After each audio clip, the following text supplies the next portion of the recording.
Assalamualaikum warahmatullahi wabarakatuh, para pendengar dan juga para pemirsa di channel YouTube Masjid Agung Istiqomah bersama RRI Bengkalis. Kembali kita berjumpa di suasana hari ini, tepatnya 2 Ramadan 1440 Hijriah atau bertepatan dengan tanggal 13 Maret 2024 Mas. Saudara pendengar dan juga para pemirsa, untuk sore hari ini kita kembali melanjutkan untuk dialog interaktif Syiar Ramadan Basnas Kabupaten Bengkalis 1445 Hijriah 2024 Masehi.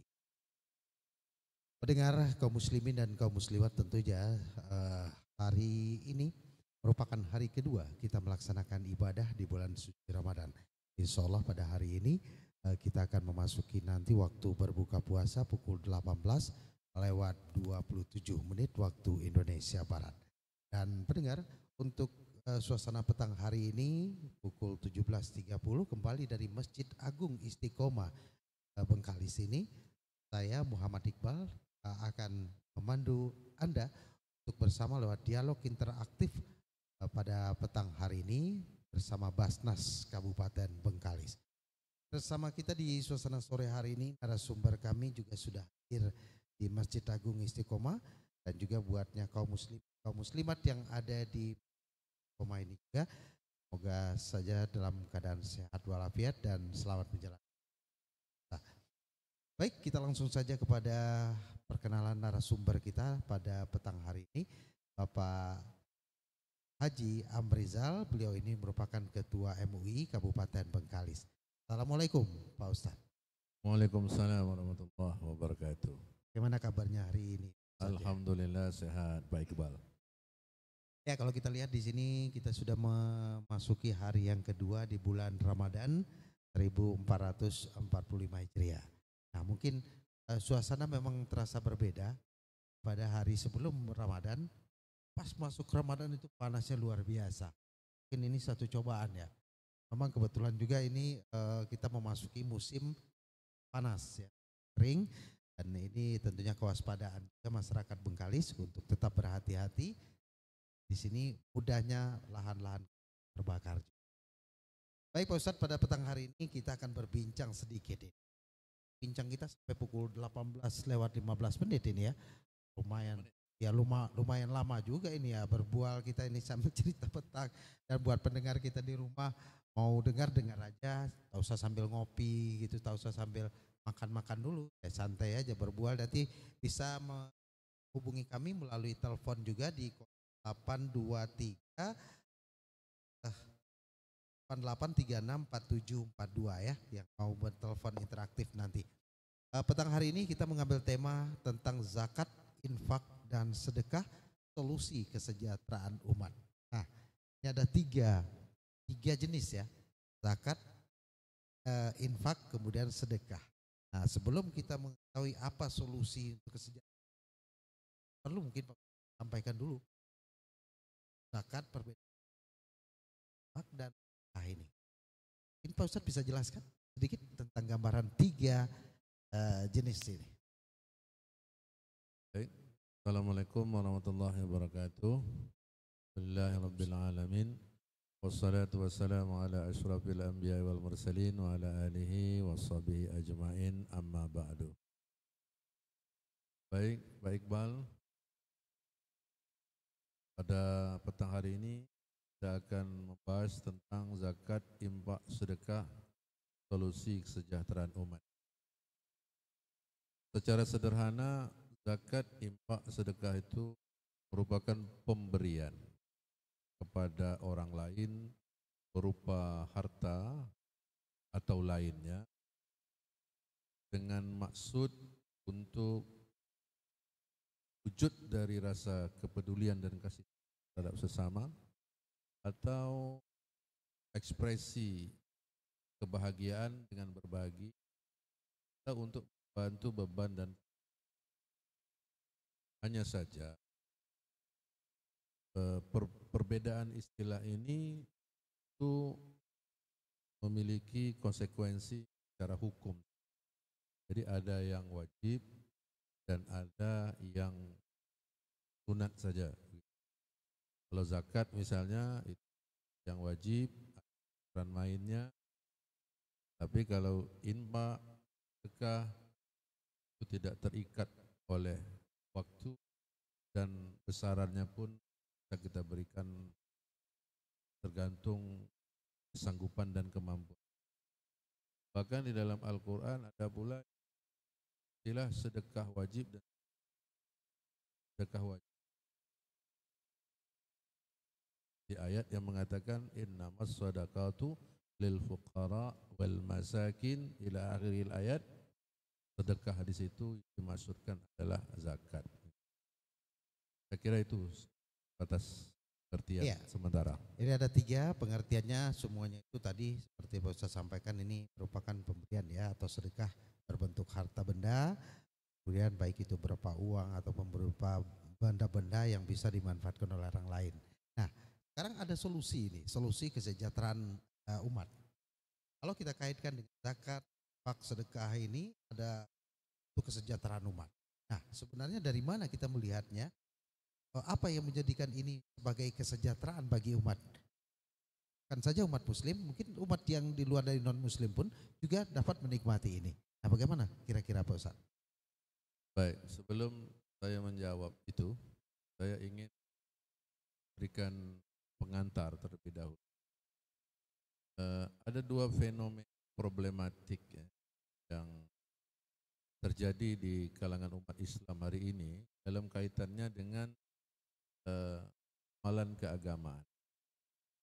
Yang pertama, ada sebahagian umat Islam yang rajin dia kan naikkan salat dan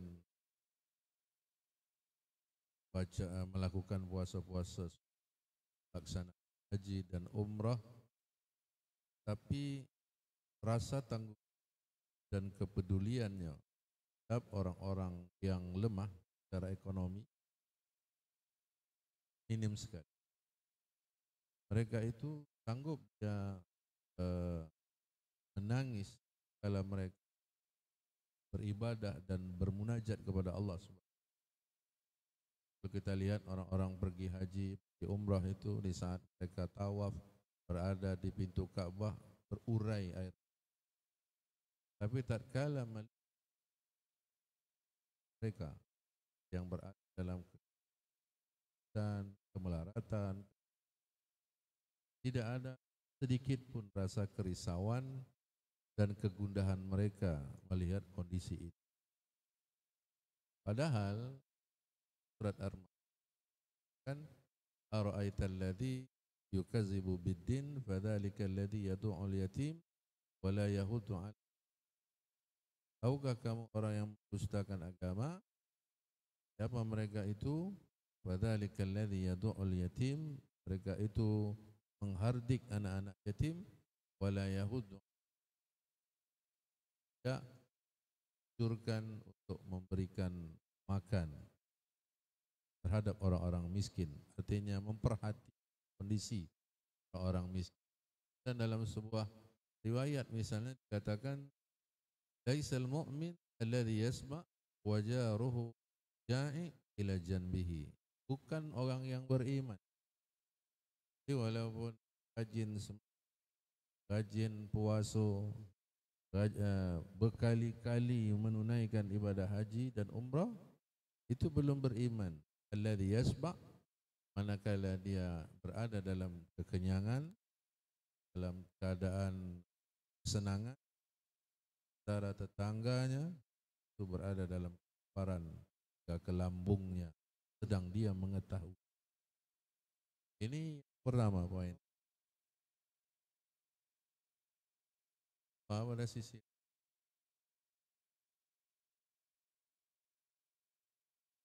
kepedulian sosialnya cukup tinggi, ya kan? Peduli terhadap jawab untuk tanggung jawab kemanusiaan. Itu hal hubungan ritual dengan di situ pula mahnya. Jadi ini dua kelompok golongan yang jauh berbeda antara satu dan lain.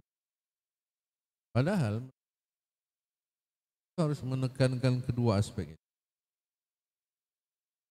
Menekankan kedua aspek itu tidak hanya kita dituntut untuk membangun kedekatan kepada Allah, tapi juga menanamkan kepedulian. Di sinilah poin.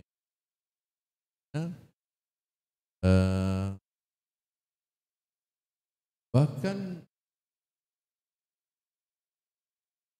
perbuatan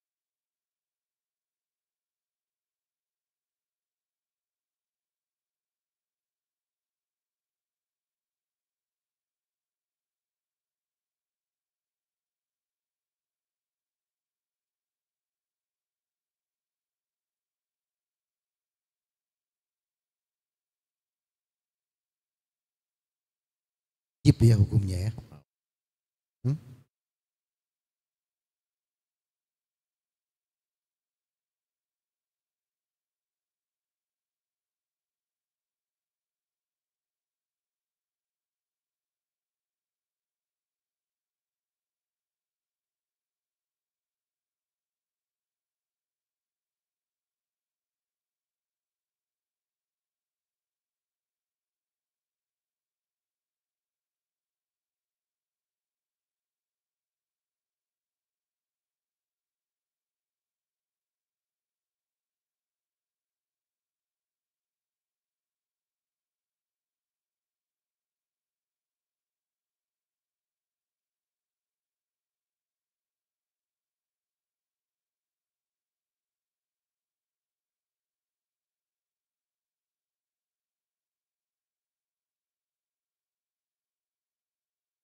Zakat, infak dan sedekah memang tiga ini mungkin pengertiannya hampir sama ya, sama-sama, cuma cara pembagiannya saja berbeda. Dan tadi Pak Ustadz katakan ketika berada di tanah suci Mekah bisa meneteskan air mata, tetapi ketika berada di sebelah orang yang dalam keadaan kelaparan, kesusahan, tapi hal ini tidak terjadi, dia meneteskan air mata. Nah, apa kira-kira yang solusi yang akan diambil? Apa yang harus kita lakukan ketika kita menjumpai orang-orang yang dalam kondisi susah, kurang makan saja susah untuk hidup sehari-harinya apalagi. Nah, apa kira-kira ini yang harus dilakukan oleh seorang orang yang beriman itu kepada Allah?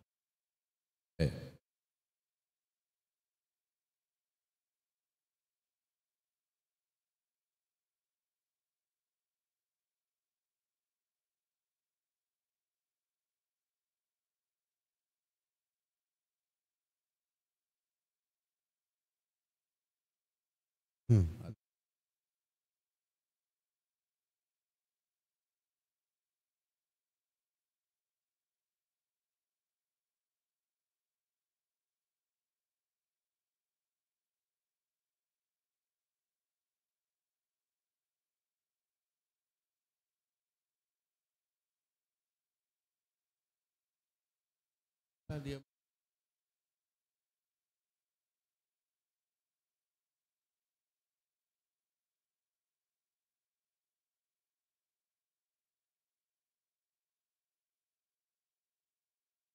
Aduh, ini yang berbahaya sekali. Berpuasa kita, beribadah kita, tapi terancam tidak bisa diterima gitu ya.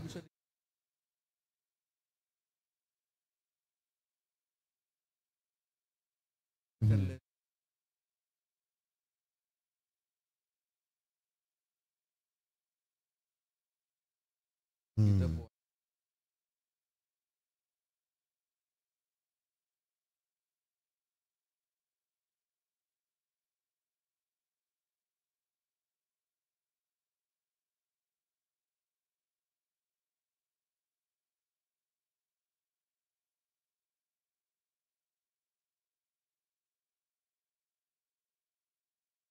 Ya. Terus? hakikat puasa itu tidak terletak pada menahan diri makan dan minum. Buktinya Pak Iqbal, kalau di puasa kita makan secara tidak sengaja, puasanya kan tak batal. Ya. Kita boleh melanjutkan puasanya. Nah, di situ merupakan bukti bahwasanya hakikat puasa itu bukan menahan makan dan minum, tapi Allah ngaso bahwa lapo itu tidak mengenakkan. Ya, betul, betul, betul. Nah, diharapkan dari situ tumbuhlah kepedulian kita untuk membantu sesama. Jadi pentingnya Di belakangnya itu mungkin ketika kita berpuasa, bukan hanya untuk kita sendiri yang merasakan lapar dan haus ini, tapi di belakangnya kita merasakan bagaimana yang dirasakan oleh orang-orang yang dalam kelaparan.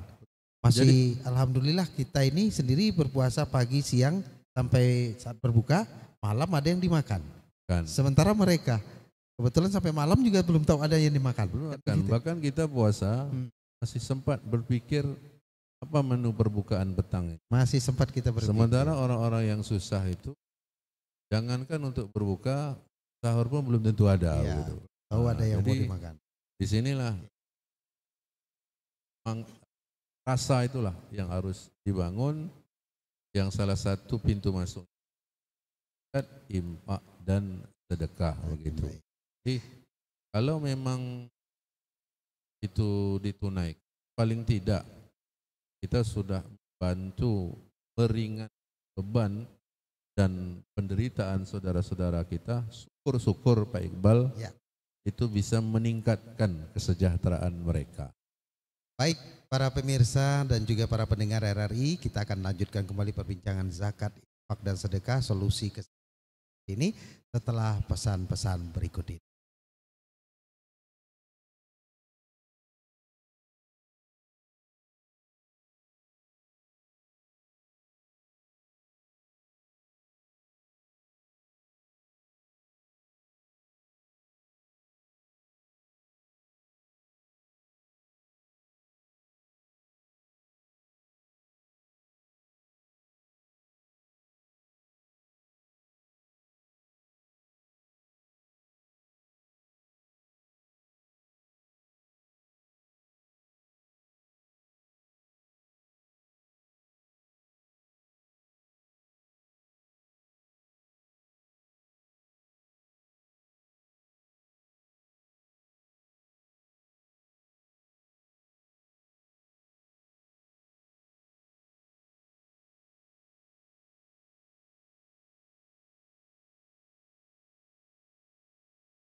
Daripada puasa Ramadan.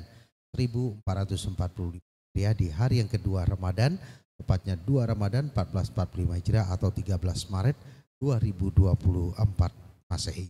Baik pendengar, bersama narasumber pada petang hari ini dari Masjid Agung Istiqomah, Bapak Haji Amrizal MAG, Ketua MUI Kabupaten Bengkalis. Kami berbincang terkait dengan zakat, infak dan sedekah, solusi kesejahteraan umat.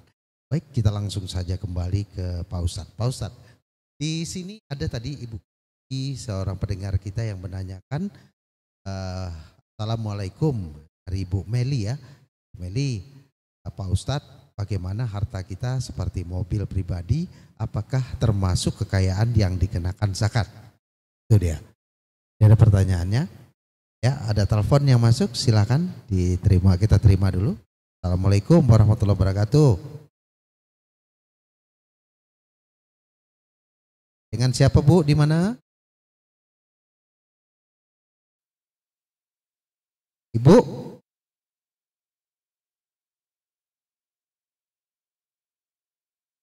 Salam. Waalaikumsalam warahmatullahi wabarakatuh. Ya.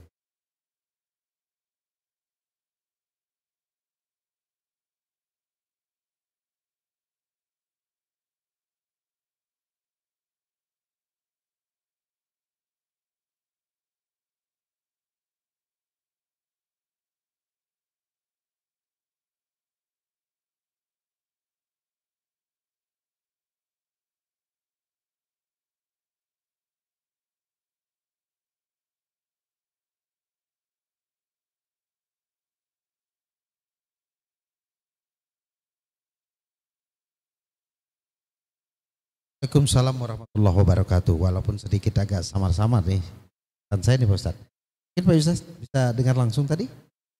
Saya yang dengar bagian akhir aja tadi. Oh, akhirnya aja. Mungkin ini rekan operator kita mungkin tadi sempat mendengar.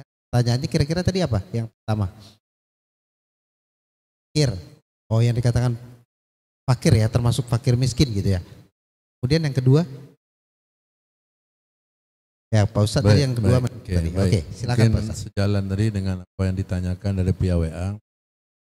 Memang bagaimana kita diskusikan di awal tadi, bahwasanya antara zakat, infak dan sedekah itu ada perbedaan hal syarat dan ketentuannya. Ya.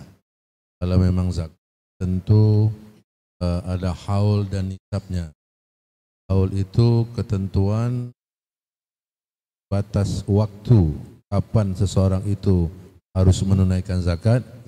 Kalau memang nisab itu batas ketentuan mengenai harta yang mewajibkan atasnya zakat. So, standar yang ditetapkan oleh Basnas Kabupaten Bengkalis itu kalau harta itu kalau sudah mencapai 85 gram emas. Tapi dengan catatan sesuai dengan pertanyaan itu tadi, harta itu mesti disimpan, tersimpan.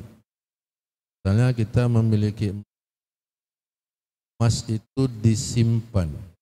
Kalau kita memiliki duit, berarti duit itu tersimpan, berarti didepositokan dalam jangka waktu 1 tahun, sudah sampai nisabnya 85 gram emas, wajib dikeluarkan 2,5%. Karena itu yang mobil yang bergerak tadi, Honda yang bergerak tadi itu kan tidak disimpan, tapi itu barang yang bergerak. Maka itu tidak menjadi objek zakat. Oh ya. Yang juga menjadi objek zakat itu adalah pertanian, perdagangan. Mas ya. Pertanian dan perdagangan. Maka di situ nanti juga kena zakat. Tapi kalau mobil yang bergerak, tapi kalau itu digunakan untuk perdagangan, untuk jasa, nanti lain lagi hitungnya. Tapi kalau untuk digunakan untuk kepentingan pribadi, itu tidak menjadi bagian dari objek yang Tapi kalau ingin bersedekah mungkin dengan cara lain, kita pinjamkan mobilnya untuk orang-orang memenuhi apa yang menjadi keperluannya. Itu sedekah dalam bentuk lain kan? Sedekah dalam bentuk lain, ya boleh sedekah, tapi bukan masuk ke dalam ranahnya zakat ya, karena zakat ini sudah punya aturan mainnya sendiri ya. Kemudian tadi itu yang nelpon ini dari operator saya ini. Ada dari Ibu Zainab tadi ya yang menanyakan ini pertanyaannya dikutip tadi. Dia ada punya piutang 100 juta uang yang dipinjam saudara gitu ya. Tapi belum dikembalikan. Apakah ini wajib zakat uang tersebut atau tidak gitu ya. Kemudian pertanyaan keduanya, apa yang dimaksud dengan fakir dan miskin, yang bagaimana yang jadi mustahik zakat. Nah itu dia, dua pertanyaan dari Ibu Zainab tadi. Dia meminjam uang nih saudaranya, atau uangnya sama saudaranya ada 100 juta. Nah apakah uang 100 juta ini sudah termasuk dihitung zakat sama dia gitu atau tidak gitu. Kira-kira seperti apa gambarannya? Yang menjadi objek zakat itu adalah harta tersimpan oleh kita, apakah dalam bentuk ataupun dalam bentuk duit. Ya. Misalnya kita menyimpan duit ini kan di bank ya. Kalau orang dulu mungkin bawa tilam, bawa bantal gitu kan. Tapi kalau simpan bawa tilam kita dihitung. Dihitung ya. Sebaik-baiknya itu kata para ulama itu mengumpulkan. Jadi duit dikumpulkan, dihitung berapa persentase zakatnya. Kadang-kadang ada orang juga dia mengambil duitnya saja yang diambil 2,5. Emas kadang tidak, karena dia menganggap sudah bayar zakat. Tapi bayar zakatnya cuma dari duit, belum dari emas. Sebaik-baiknya menurut para ulama itu dikumpulkan semua dulu. Harta yang tersimpan nanti baru dihitung. Nah, ketika harta kita itu dipinjam oleh orang lain, berarti itu kan bagian daripada harta yang kita punya, tapi itu dikeluarkan, betul. Dikeluarkan, itu tidak menjadi bagian dari yang dihitung. Karena harta itu dimanfaatkan oleh orang lain. Yang lebih sulit lagi kalau hutang tak berbayar-bayar kan. Nah itu lebih parah lagi. Nah, tapi saya sarankan dengan ibu begitu. Karena waman tatawa'a khairan fahuwa khairul lah.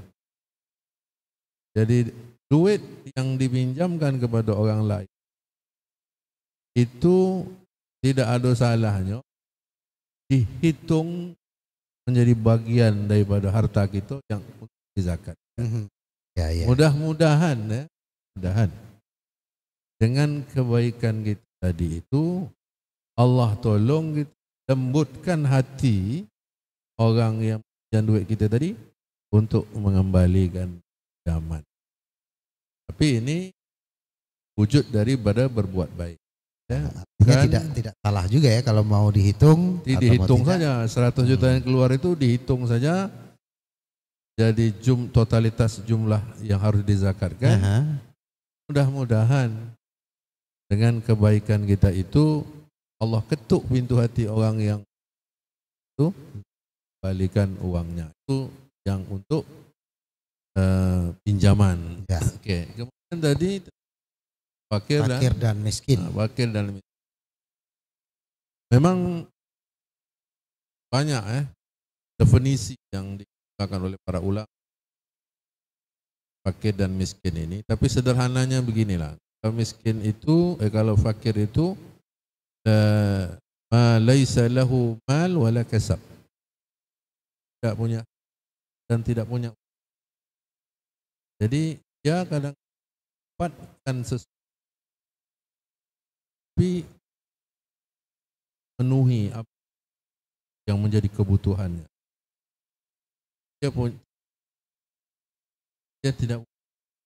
Dia tidak punya usaha, pekerjaan. Kalau miskin, dia punya harta, dia punya mencukupi untuk memenuhi apa yang menjadi. Kalau sekiranya kebutuhan 25 atau 35 separuh saja tidak mencukupi kebutuhan. Jadi tolak ukur fakir miskin itu hilannya. Apakah cukupi kebutuhan diri Tidak bisa misalnya pada bentuk rumah dan kendaraan. Penghasilan Dia kebetulan punya rumah ketika waktu dia punya uang ya. punya uang. Kebetulan dia beli Dia orang kendaraan ketika miskin, dia dia punya punya uang. Honda, rupanya dia kredit. Ya, kredit sudah nggak bisa bayar lagi nih. Nggak bisa bayar lagi begitu. Jadi tolak ukurnya adalah pada kasafnya. Ya, kalau orang fakir tadi memang tak ada kasab sama sekali. Iya, betul. Jadi pemenuhan kedudukannya gantung kepada kebutuhan orang usaha, tapi hasilnya tidak cukup ya. Cukup untuk kebutuhan hari-harinya juga tidak mencukupi. Nak ramai pula. Kan kebutuhannya Rp50.000 satu hari, hasilnya cuma dapat Rp20.000 satu hari. Masih kekurangan Rp30.000. Ya. Inilah mungkin dikatakan termasuk miskin. Kalau fakir ini di atasnya miskin. Kalau bahasa gitunya memang papo kedana. Papo kedana lah. Sudah di atasnya ya. Sudah tingkat atau paling dalam atas. Istilah pemerintah sekarang nih miskin ekstrim. Miskin ekstrim itu sudah luar biasa. Kalau sudah ekstrim, namanya ekstrim itu berarti sudah luar biasa. Sudah biasa, gitu kan. Syukurlah kita pemerintah Kabupaten Bengkalis hasil penilaian miskin ekstrim itu di angka 0. Gitu kan. Kalau memang sudah 0, alhamdulillah berarti ada sejahteranya ya. Ini salah satunya mungkin yang memberikan kesejahteraan itu tadi ya, ini seperti zakat, sedekah, kemudian infak daripada kaum muslimin dan kaum muslimat, apalagi di saat bulan suci Ramadan ini. Mungkin tingkat sedekah, tingkat infak bagi kaum muslimin itu jauh lebih meningkat daripada hari jadi begini biasa. Pak Iqbal, sejauh mana zakat, infak, sedekah itu bisa mensejahterakan umat, itu sangat tergantung kepada kesadaran umat Islam untuk berzakat, berimpak dan bersedekah. Betul. Jadi kalau memang tingkat kesadaran impak bercukup tinggi, maka itu korelasi dengan peningkatan kesejahteraan umat, khususnya peningkatan kesejahteraan masyarakat miskin. Yang pertama. Yang kedua, juga yang tak kalah pentingnya,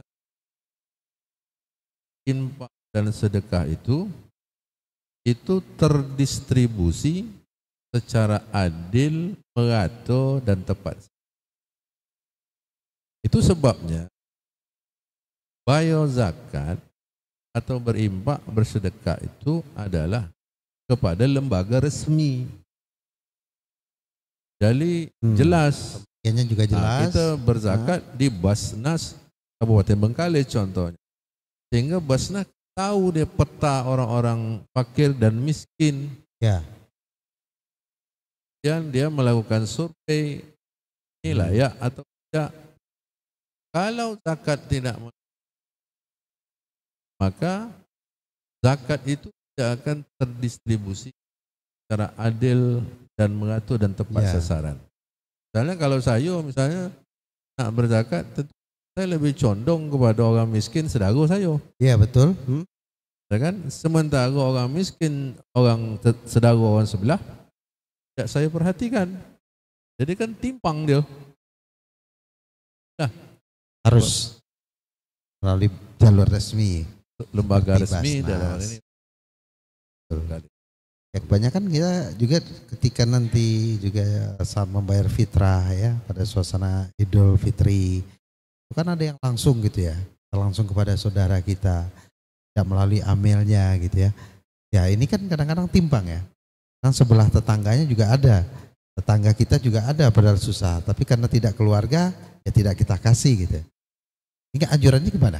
Anjuran kita tetap ke jalur resmi, begitu ya Ustaz? Terus lewat lembaga resmi, agar distribusi zakat adil dan tepat. Oh ya.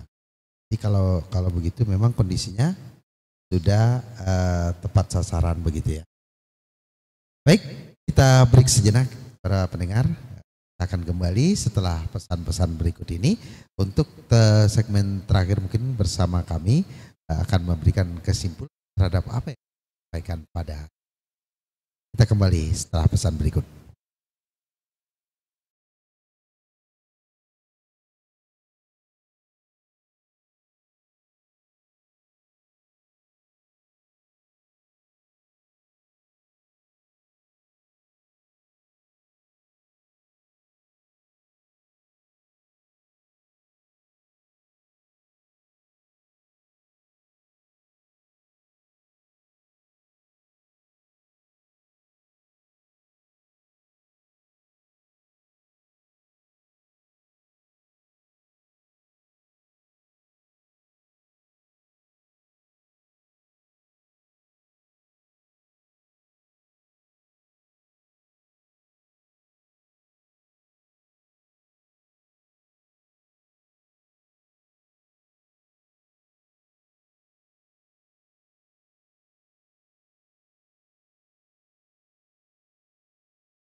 Kembali bersama kami lewat dialog interaktif bersama Basnas Kabupaten Bengkalis.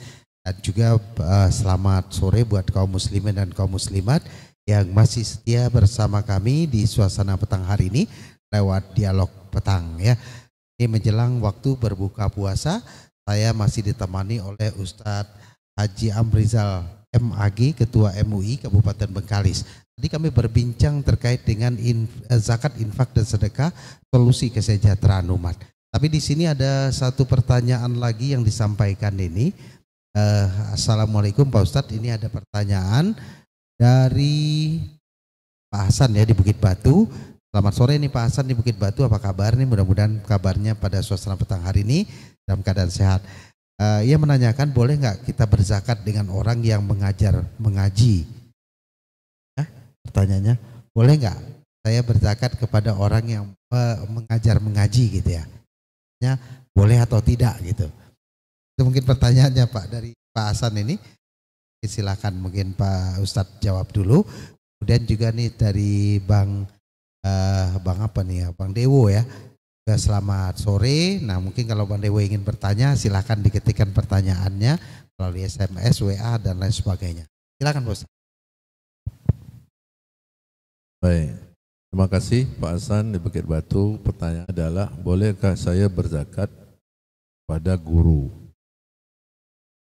Kalau memang guru itu untuk kata salah satu asnaf yang ke-8, maka dia berhak menjadi penerima zakat. Misalnya kategori sabilillah. Cuma kan persoalannya Pak Abu Hasan, kalau bicara boleh saja.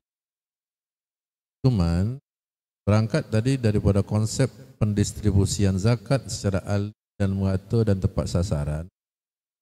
Artinya bagaimana guru mengaji yang di daerah lain, ya, yang memperhatikan mereka.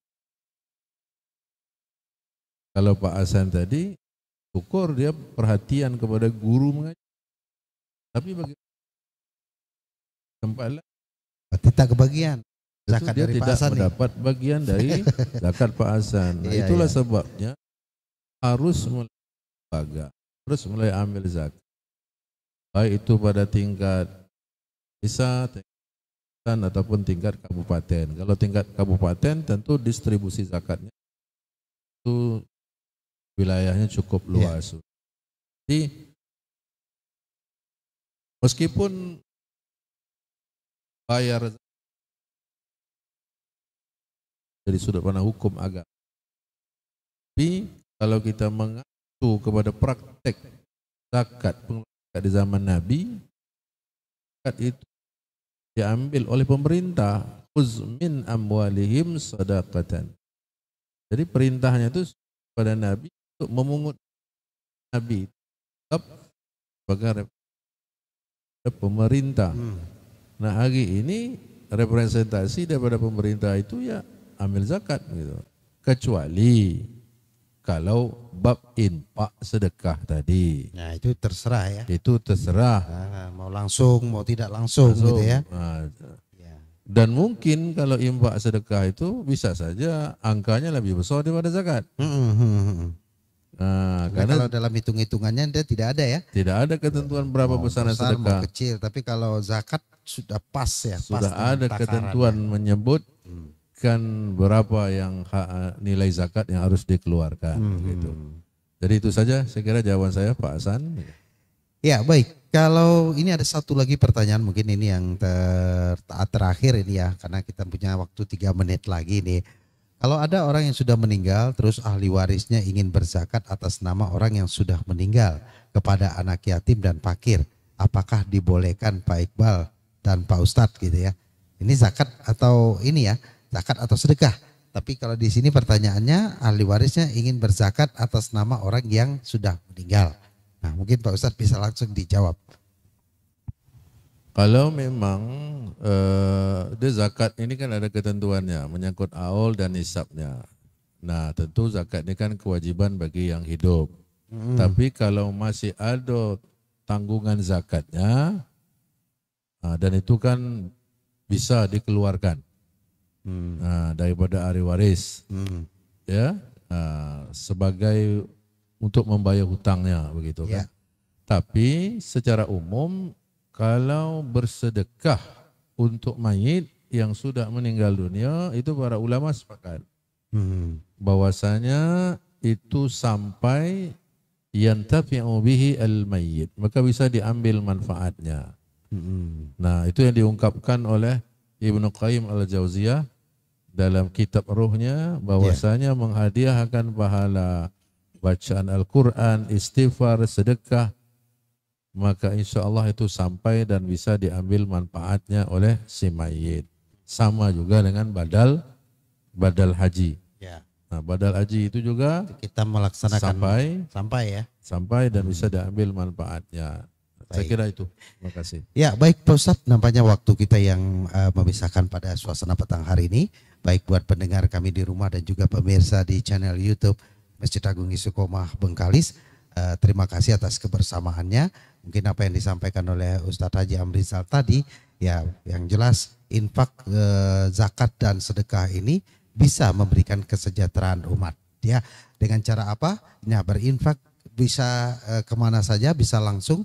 Namun berzakat, zakatlah melalui jalur resmi seperti ada Basnas yang di Kabupaten Bengkalis. Kebetulan Basnasnya juga sudah mulai eksis dan sangat luar biasa dalam pengumpulan zakatnya pada tahun ke tahun. Sering meningkat, selalu meningkat. Baik, terima kasih pemirsa. Sampai jumpa. Wassalamualaikum warahmatullahi wabarakatuh. Terima kasih Pak Ustadz. Pendengar Radio Republik Indonesia dan juga para pemirsa, kita selanjutnya akan kita dengarkan pengajian ayat suci Al-Quran menjelang waktu berbuka puasa pada hari ini pukul 18:27 waktu Indonesia Barat. Untuk bacaan ayat suci Al-Quran ini disampaikan oleh Qori Mansur. Kepada Mansur dipersilakan.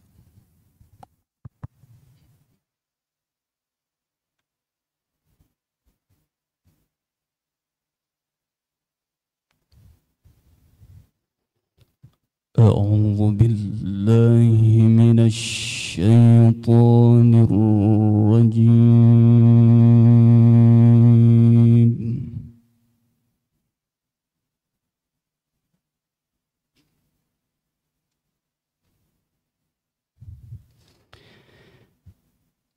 بسم الله الرحمن الرحيم.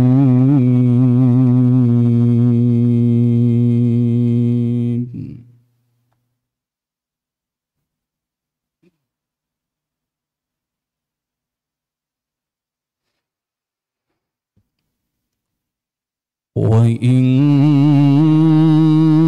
كادوا ليستفزونك من الأرض ليخرجوك منها.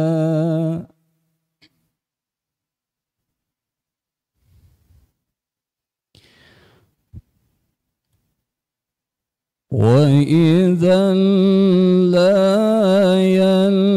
يلبثون خلافك إلا قليلا.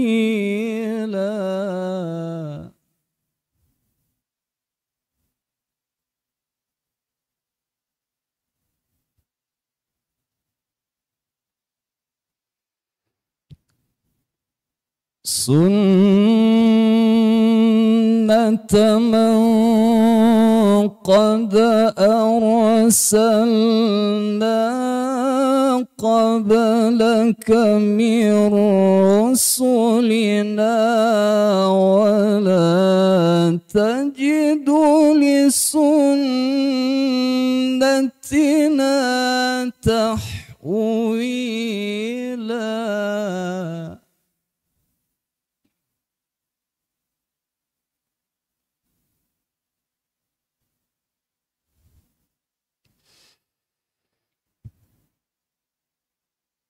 أقم الصلاة لدلوك الشمس إلى غسق الليل وقرآن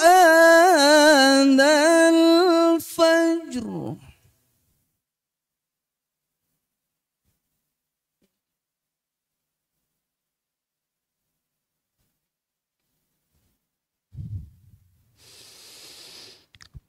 إن قرآن الفجر كان مشهودا.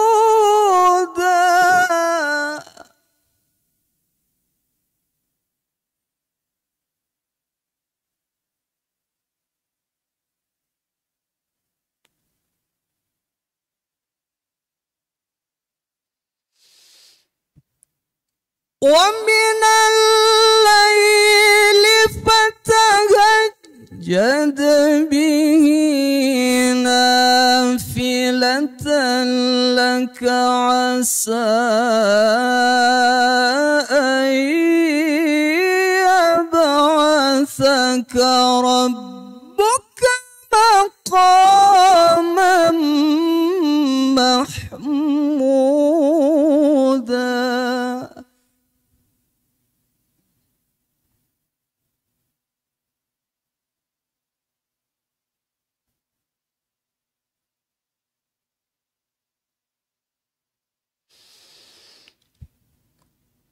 وقل رب أدخلني مدخل صدق وأخرجني مخرج صدق.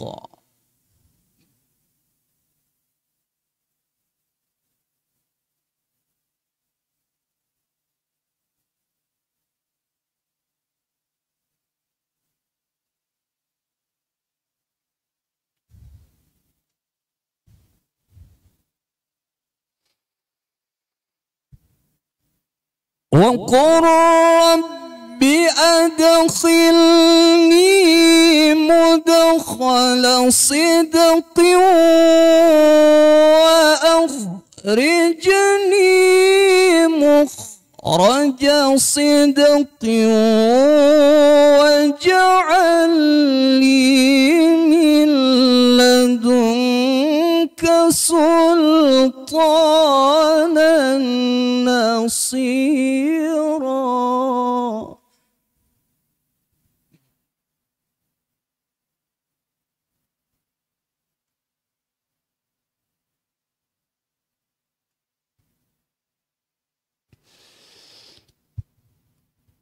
وقل جاء الحق وزهق الباطل إن الباطل كان زهوقا.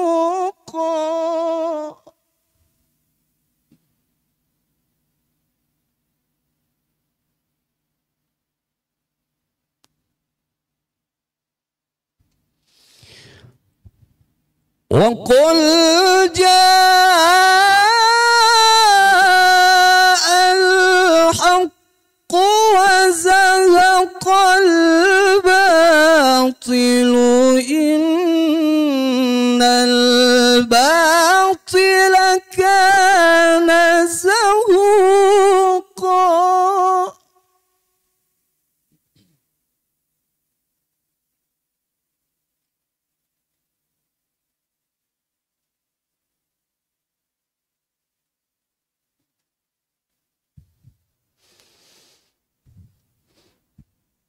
وقل جاء الحق وزهق الباطل إن الباطل كان زهوقا.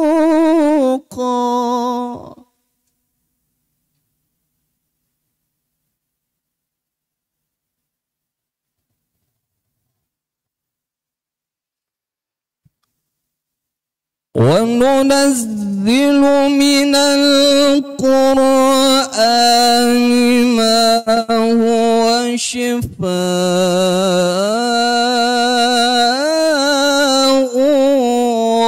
ورحمة للمؤمنين.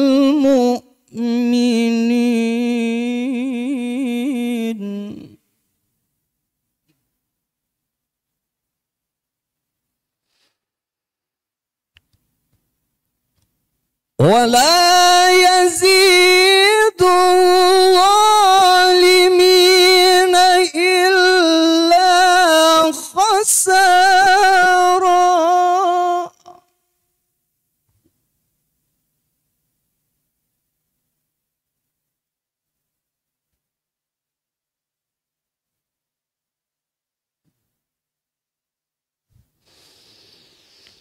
وإذا أنعمنا على الإنسان أعرض ونأى بجانبه.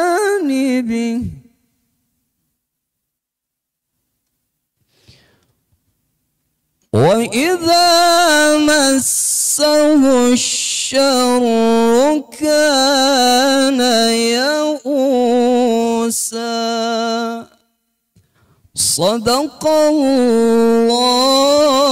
العظيم.